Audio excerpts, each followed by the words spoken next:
I can remember being in the office on days when we were just so run off our feet with animals coming in, going out. One day we had 60 cats and kittens coming in. So it was very, very full on. There seemed to be animals everywhere.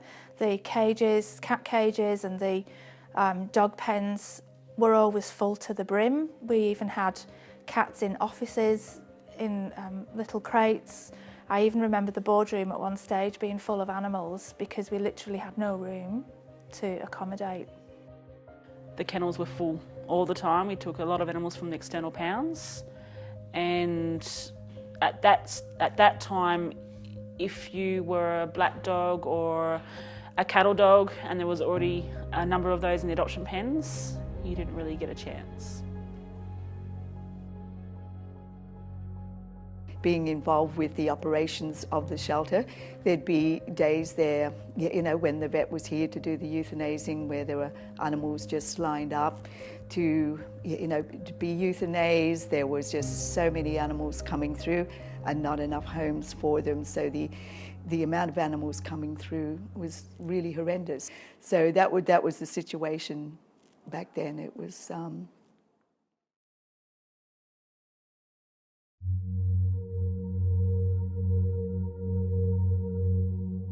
Because Animal Welfare League Queensland manages all stray animals for the Gold Coast City Council and takes in most of the surrenders, we felt we were in a unique position to work on getting solutions for a whole city.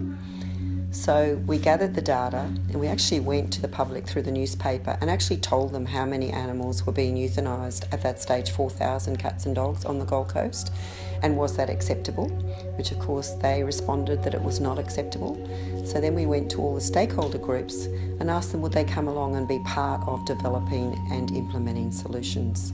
Well, I started in 1977 and in the last 22 years I was in charge of the animal management section. I saw myself as being able to assist the program in trying to identify some of the rocks that might pop up from time to time on the road with legislation or politics and things that you had to navigate through to try and get this thing successful. There are enough animals in this world who seem to be looking for homes and they can't find them. So if we can get to a policy where we're not producing the excess animals but we're finding homes for all the healthy ones, then I think we're doing a good thing. I think it's always a challenge to convince other welfare groups, but in particular local government council-run pounds, that they don't have to be focused on euthanasia. I've been involved with the Animal Welfare League of Queensland Coalition since 2004 when it began, and I represented the Queensland Feline Association as well as later on the Australian Cat Federation. Well, during that time we've developed a responsible breeder program where we try to encourage people to desex their pedigree cats before they're sold, and many breeders have come on board to do that, and also the Gold Coast City Council have a law now that breeders on the Gold Coast must desex their cats.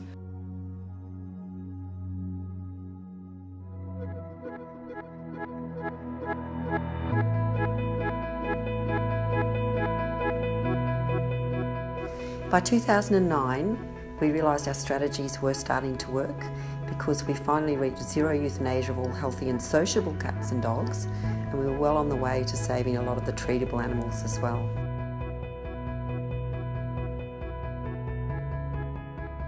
Getting to zero, as you know, as everyone probably knows, is just not one solution.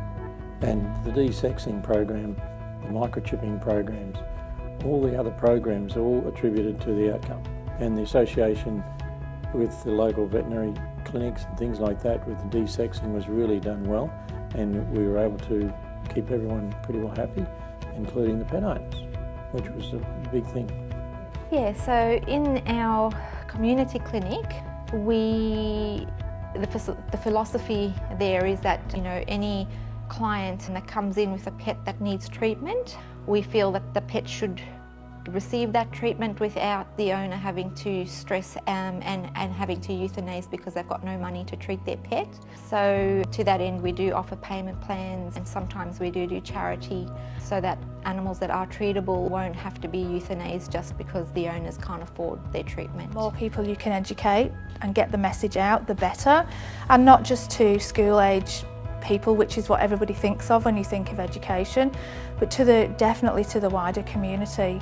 And over the years, we've developed some amazing programs that sort of extend far beyond school age years, so from prep through to TAFE groups, and even further on beyond that, educating adults as well about responsible animal care, and certainly offering people the opportunity to come into the shelters and get that hands-on experience that they need.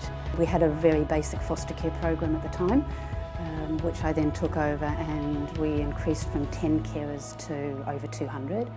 It obviously allowed us the ability to foster animals that weren't old enough to go up for adoption, because that was always a big thing. Where do we put a 4-week-old kitten for 4 weeks?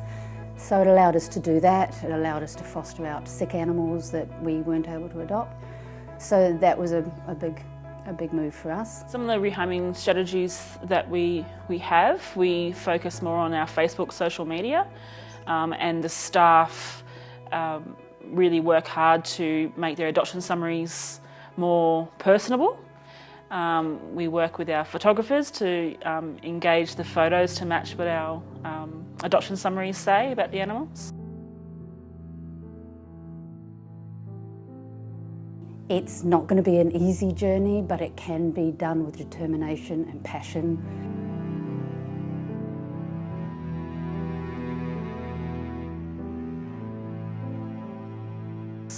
We don't have easy days here. Every day is a push. So we have to all be on our game every day, really, to make it happen.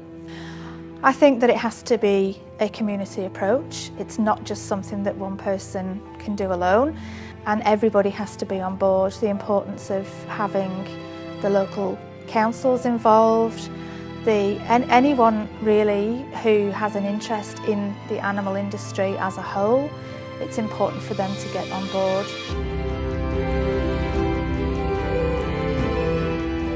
Hearing about the goals of the Getting to Zero initiative really drove me to want to work for an organisation that cared so much about the welfare of the animals.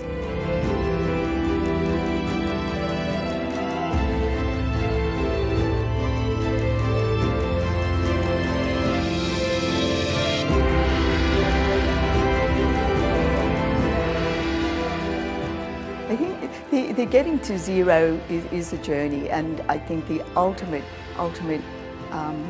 goal is that every single dog and cat born has a loving home to go to. That has to be the ultimate.